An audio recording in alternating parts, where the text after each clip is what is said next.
Hey everybody, welcome to Saturday Scares with Kyle. I'm your host Kyle Goethe from GoatFilmReviews.com and the Kyle and Nick on Film YouTube channel. And today we're going to be talking about Devils of Darkness. This is a very lame title for a film, which is kind of a lame movie at times.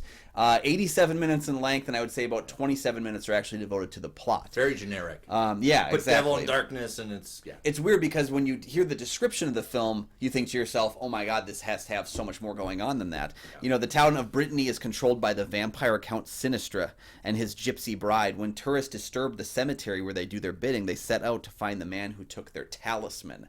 There's a lot going on in this movie. There is a vampire count that is the head of an evil cult that resides under a cemetery. Like, just based on that alone, the zaniness level you think is going to be top notch. And yet we have so much in the second act of this film that is trudging along.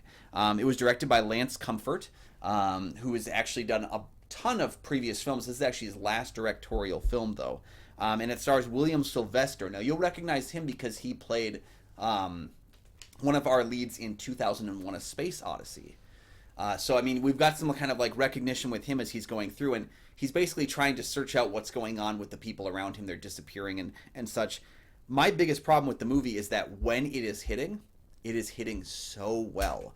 The beginning of this film, the first 10 minutes and the last 10 minutes, I think are fantastic. It's just that they get stuck and mired down in these weird discussions about things instead of actually doing anything. They're talking about doing things. Oh, no, exposition traps? It's all exposition, that middle portion of the movie, which is too bad because you know what this film really has going for it is the visual flair of it, the atmosphere, the tone. This movie feels like a Hammer horror film. It wasn't. And if you remove all the credits and ask someone what company made this movie in 1965, your top answer would be Hammer, because it has that feeling. Everyone's wearing the red robes and they're doing the chanting, and there's a sacrificial pit in the middle of the cemetery, and just the idea that your cemetery is where you're going to be having most of the horror take place is such a captivating and beautiful idea for a horror fan. And yet we spend so much time talking about it instead of actually getting down to it. It is believed to be Britain's first actual modern vampire film, because Hammer was so set on period piece horror films. There had never been a modern day vampire film in Britain, to my knowledge. Okay.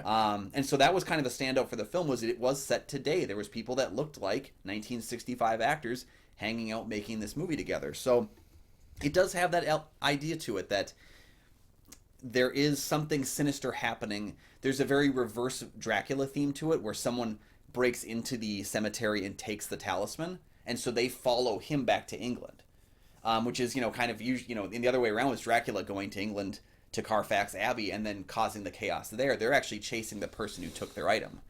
About 27 minutes worth of actual plot, about 60 minutes worth of discussing what we're going to do next, make the film kind of a slog. When it is winning at the beginning and end, though, I think it is firing on all cylinders. It's just not a movie that can really win itself over with 20% of it working.